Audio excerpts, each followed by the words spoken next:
రేపు ఉదయం నేను నా భర్త కనబడకపోతే ఈయనకి డౌట్ వస్తుందేమో. అందుకే అసలు పూజ క్యాన్సిల్ చేసేస్తే బెటర్ కదా. పంతులు గారు, ఇప్పుడే మా వారు మెసేజ్ చేశారు. ఈ రోజు బయలుదేరటం ఆయనకి కుదరట్లేదంట. ఆఫీస్ వర్క్ ఉండి ఆగిపోయారంట. మేము ఈ వ్రతం ఇంకొక రోజు చేసుకుంటాంలేండి. అలాగేనమ్మా. వారికి కుదరకపోతే పాప నువ్వు మాత్రం ఏం చేస్తావు? వస్తాను పంతులు గారు. మంచిదమ్మా.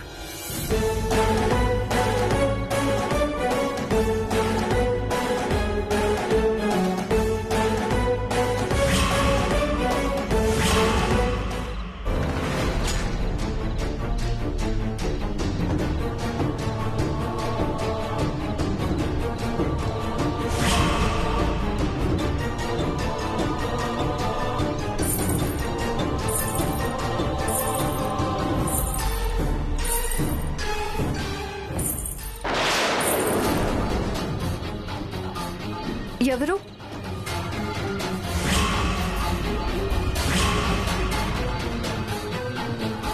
ఎవరది?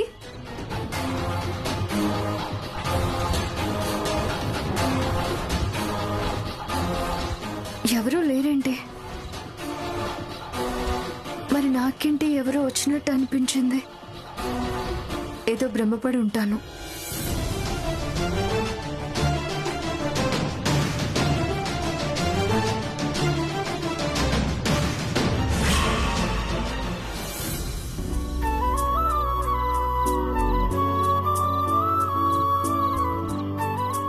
రాత్రిపూట కదండి, అక్కడ కరెంటు పోతే మీరు ఇబ్బంది పడాల్సి వస్తుంది. పాపం శ్యామ అక్కడ టెంపుల్లో ఎలా ఉందో ఏంటో. నాకు ఈ చీకటి ఫోబియా లేకుండా ఉంటే నేను కూడా వెళ్ళేవాణ్ణి. కన్నయ్య, అక్కడ శ్యామకి ఏ ఇబ్బంది లేకుండా నువ్వే కాపాడుకోవాలయ్యా.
Thank God.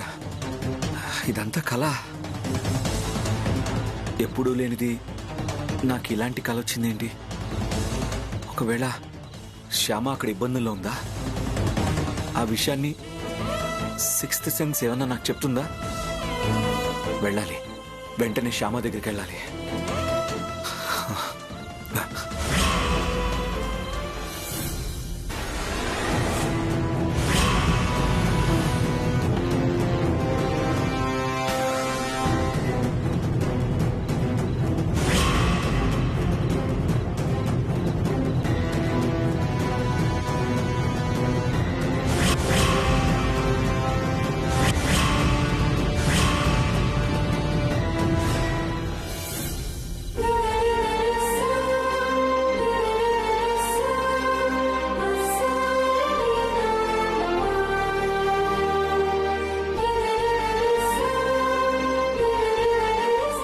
బాబు అడుగుల శబ్దంగా అనిపించిందేంటి నాకు? అయినా అఖిల్ బాబు ఈ టైంలో ఇక్కడికి ఎందుకు వస్తారు?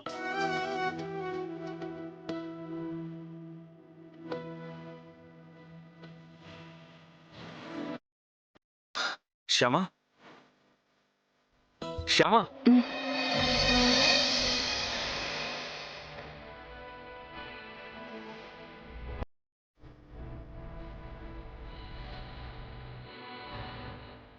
అఖిల్ బాబు, మీరిక్కడ? నీకేం కాలేదు కదా? నాకేమవుతుంది అఖిల్ బాబు? అంటే అది నీ గురించి నాకు పీడకల వచ్చింది. నువ్వేదో అపాయంలో ఉన్నావని నా మనసు కనిపించింది. అందుకే వెంటనే బయలుదేరి వచ్చేసాను. చీకట్లో మీరు కొత్త ప్లేస్లకి ఎక్కడికి వెళ్ళరు కదా అఖిల్ బాబు. మరి చీకట్లో ఇక్కడికి రావాలంటే మీకు భయం అనిపించలేదా? నీకేదో అవుతుందన్న భయం ముందు నాకున్న చీకటి భయం నాకు గుర్తురాలే శ్యామ.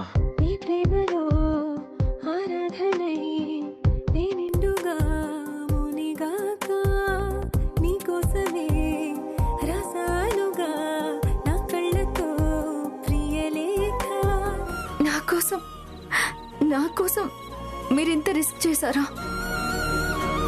మీరు వచ్చే టైంకి లక్కీగా కరెంట్ ఉంది కాబట్టి సరిపోయింది. అదే కరెంట్ పోయింటే, గుడిలో చీకటిగా ఉండుంటే మీరెంత ఇబ్బంది పడేవాళ్ళు. నేను నా ఇబ్బంది గురించి ఆలోచించలే శ్యామ. నీకేం ప్రమాదం జరగకూడదని, నువ్వేం ఇబ్బంది పడకూడదని ఆలోచించాను. అందుకే వెంటనే వచ్చేసాను. సర్లేండి, నాకేమీ ఇబ్బంది లేదు కదా. మీరింటికి వెళ్ళి పడుకోండి. వద్దులే శ్యామ, ఇక్కడే ఉంటాను. తెల్లవారే వరకు ఇక్కడే ఉండి నీతో పాటుగా నిద్ర చేస్తాను.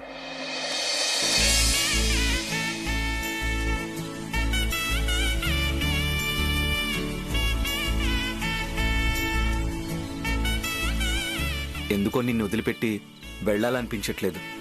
అయితే ఒక పని చేస్తానండి, ఈ మండపం అంతా దీపాలు పెడతాను. ఒకవేళ కరెంటు పోయినా కూడా మీకేమీ ఇబ్బంది ఉండదు. అలాగే శ్యామ, నేను కూడా హెల్ప్ చేస్తాను.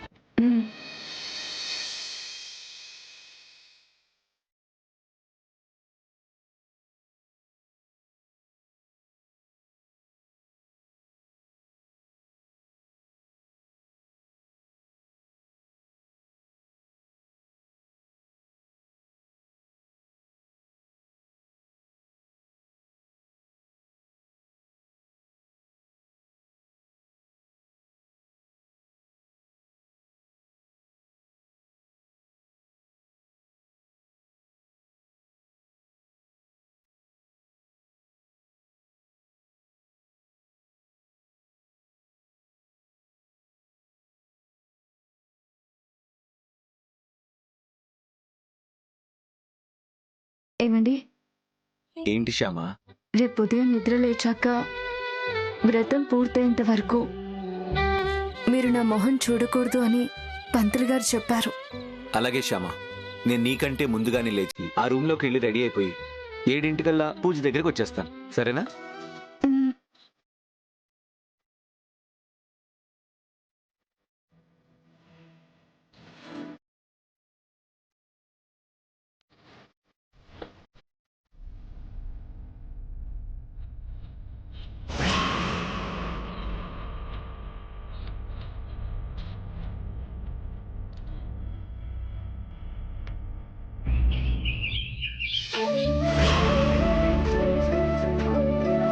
శ్రీమాతా శ్రీ మహారాజ్ఞి శ్రీమత్ సింహాసనేశ్వరి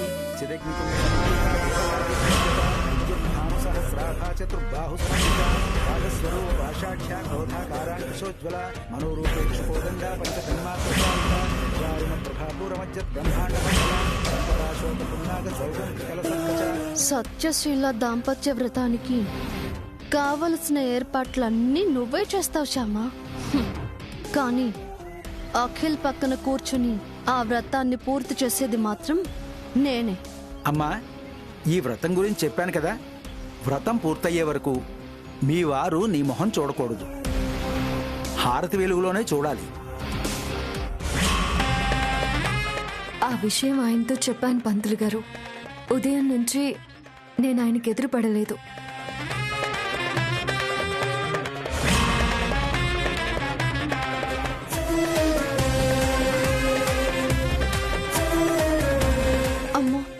నేనిప్పుడు అఖిల్కి ఎదురు పడకూడదు, అతను నా మొహం చూడకూడదు.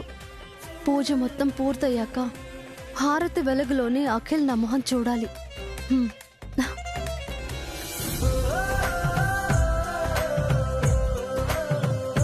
ఆయన సరిగ్గా 7 గంటలకల్లా ఇక్కడికి వస్తానన్నారు పంతులు గారు.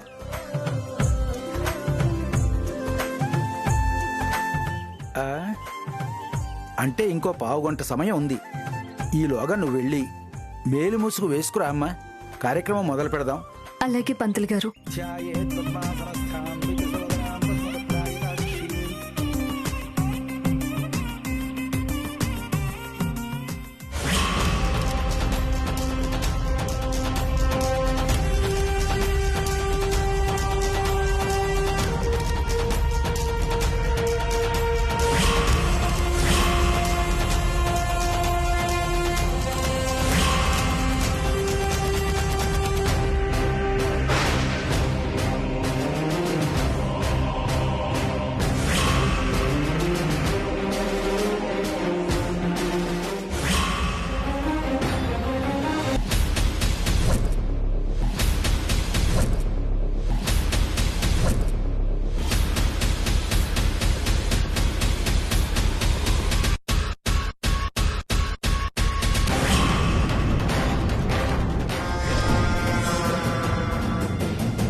ఏంటి అలా చూస్తున్నావు? నేను ఇలా వస్తానని, నిన్ను ఇలా కట్టేస్తాను అని ఊహించి ఉండవు కదా? నేనెప్పుడూ అంతే, ఎవ్వరూ ఊహించని పనులే చేస్తూ ఉంటాను.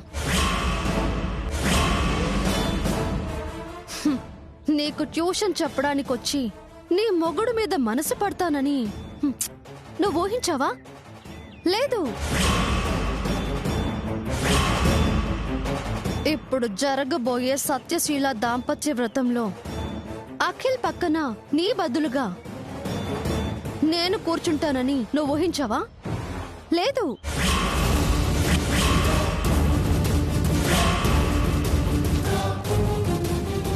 వ్రతం పూర్తయ్యాక హారతి వెలుగులో అఖిల్ నీ మొహానికి బదులు నా మొహాన్ని చూస్తాడు అని నువ్వు ఊహించావా?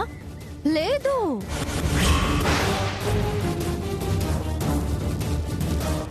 నెమ్మదిగా నేను అతని జీవితంలోకి వెళతానని, నువ్వు అతని జీవితంలో నుంచి తప్పుకుంటావని నువ్వు ఊహించావా? లేదు.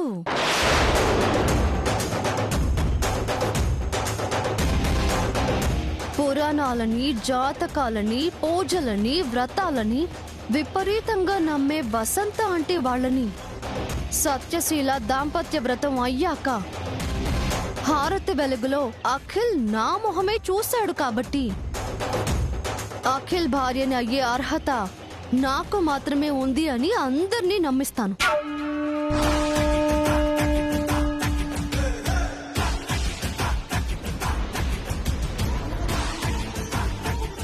అఖిల్ భార్య అయ్యే అర్హత శ్యామాకి కొంచెం కూడా లేదు అని అందర్నీ నమ్మిస్తాను.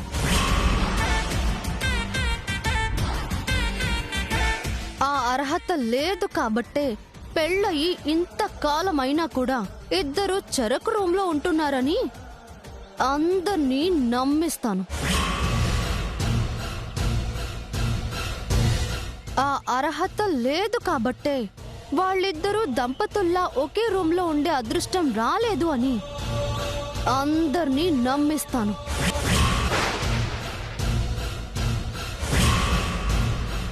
ఇది నేను చేసిన కుట్ర కుతంత్రం కాదు అని, ఆ దేవుడి లీల అని అందర్నీ నమ్మిస్తాను.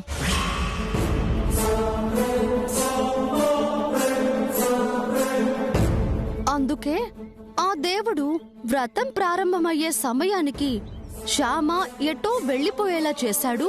ఆ సమయానికి నన్ను వ్రతం దగ్గరికి పంపించాడు అని అందర్నీ నమ్మిస్తాను.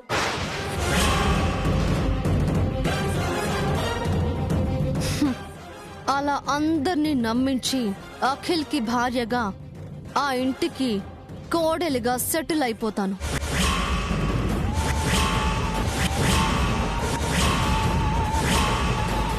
ప్రతి దానికి కన్నయ్య ఉన్నాడు కదా, కంగారెందుకు అంటావు కదా.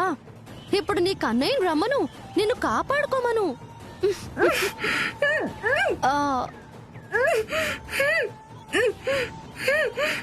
అవును, సత్యశీల దాంపత్య వ్రతం పూర్తయ్యాక హారతి వెలుగులో కదా నా మొహాన్ని నా భర్త అఖిల్ చూడాల్సింది.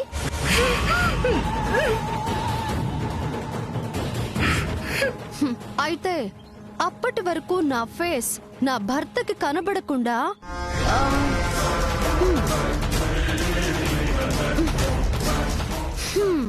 ఇదిగో ఇలా కవర్ చేసుకుంటాను.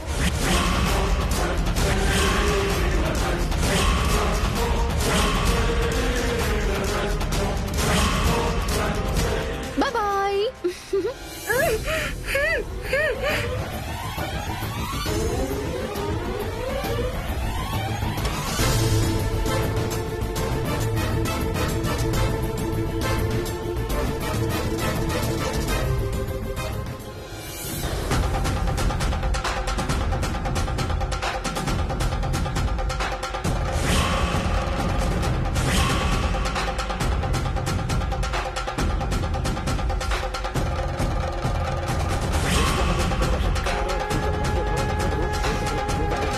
భూతాత్ వచ్చావమ్మా, అలా పీటల మీద కూర్చో.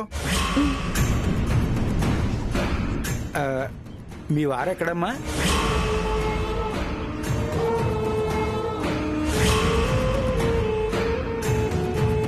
వచ్చేసాను పంతులు గారు.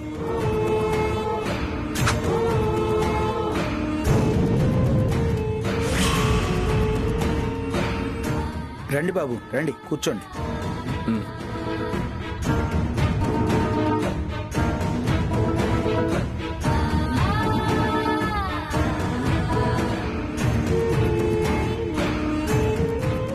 పంతులు గారి నోటి వెంట నేను అఖిల్ భార్యని అనే మాట వచ్చింది. ఆ మాట వింటుంటేనే ఇంత సంతోషంగా ఉందంటే అఖిల్ భార్యని నేనే అయితే ఇంకెంత సంతోషంగా ఉంటుందో.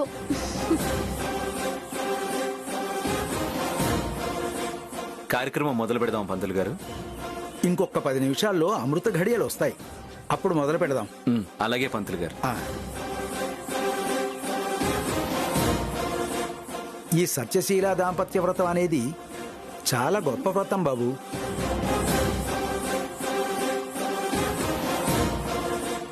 ఎవరైతే భక్తి శ్రద్ధలతో ఈ వ్రతాన్ని ఆచరిస్తారో వారి మధ్య బంధం 7 జన్మలకి చెక్కు చెదరదు.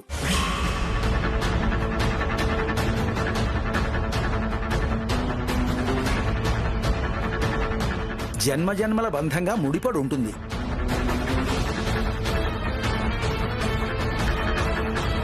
విన్నావా శ్యామా?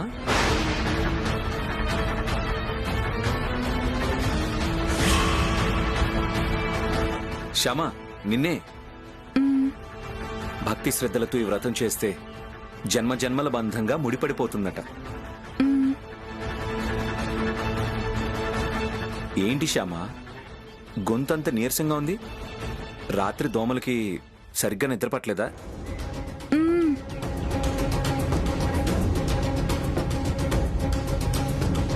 పాపం నిద్ర లేకపోయేసరికి నీరసం వచ్చినట్టుంది.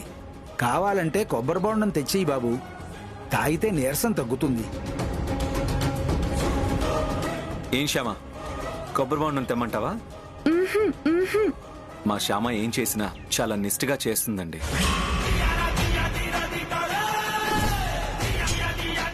ఉపవాసం ఉన్నప్పుడు ఉప్మా తినడం, నీరసంగా ఉన్నప్పుడు కొబ్బరి నీళ్ళు తాగడం అస్సలు చేయదు. పూజ పూర్తయ్యే వరకు అలా నిష్ఠగానే ఉంటుంది.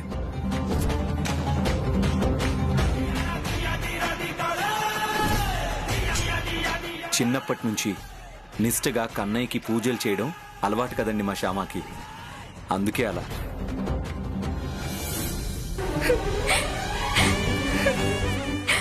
ఏంటి కన్నయ్య ఇది? వ్రతం చేయించడానికి నన్ను ఇక్కడికి తీసుకొచ్చి ఇలా బందీని చేసావేంటి? ఇప్పుడు నేను ఇక్కడి నుంచి బయటికి వెళ్లే మార్గమే లేదా కన్నయ్య?